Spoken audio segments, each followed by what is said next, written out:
One day, as Jesus was teaching, a man who was an expert in the law stood up. He wanted to test Jesus, so he asked, "Teacher, what must I do to inherit eternal life?" Jesus looked at him and said, "What is written in the law? How do you understand it?" The man thought for a moment and then answered, "Love the Lord your God with all your heart, with all your soul, with all your strength, and with all your mind, and love your neighbor as yourself." Jesus nodded and said, "You have answered correctly. Do this and you will live." But the man wanted to prove himself, so he asked another question, "And who is my neighbor?" In reply, Jesus said in parable, A long time ago, on a dusty road between Jerusalem and Jericho, a man was traveling alone. The journey was rough, but it was a road many people took day after day. But this man's journey took a dangerous turn.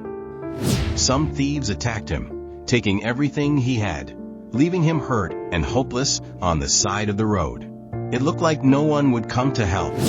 Then a priest came down the road. He saw the man lying there, but he didn't stop. Maybe he was in a hurry, or maybe he didn't want to get involved. Whatever the reason, he kept walking past, leaving the man behind. The man lay there, still struggling, but help didn't come from the priest. Then came a Levite, another religious man. He saw the wounded man too, but just like the priest, he kept walking on the other side of the road. He probably had a busy day ahead, or maybe didn't think he could do anything to help. Again, no help came, and the man's situation seemed hopeless. But then a Samaritan came along. Now, Samaritans and Jews didn't get along very well. They were different people with different beliefs, and they didn't often help each other. But when the Samaritan saw the wounded man, his heart was moved with compassion. The Samaritan didn't just walk past. He knelt beside the man and gently helped him, cleaning his wounds and bandaging them.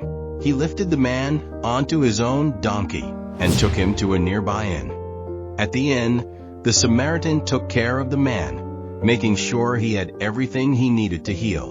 Then, before he left, the Samaritan gave the innkeeper money to cover the costs, promising to pay any extra charges if needed.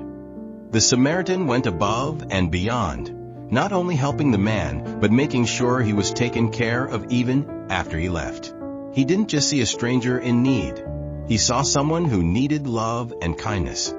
After telling this story, Jesus turned to the crowd and asked, "Which of these three men do you think was a neighbor to the man who was attacked by robbers?" The disciples replied, "The one who showed mercy." Jesus nodded and said, "Go and do likewise." Jesus told us that loving our neighbor isn't about who they are or where they come from. It's about showing kindness, compassion, and mercy to anyone in need. The Samaritan didn't look at the wounded man's background or religion. He saw a person who needed help. So, what about us? How can we be like the Samaritan? The next time we see someone in need, let's remember that love knows no boundaries. True love for others means showing mercy and kindness, no matter who they are. Go and love your neighbor just as Jesus taught.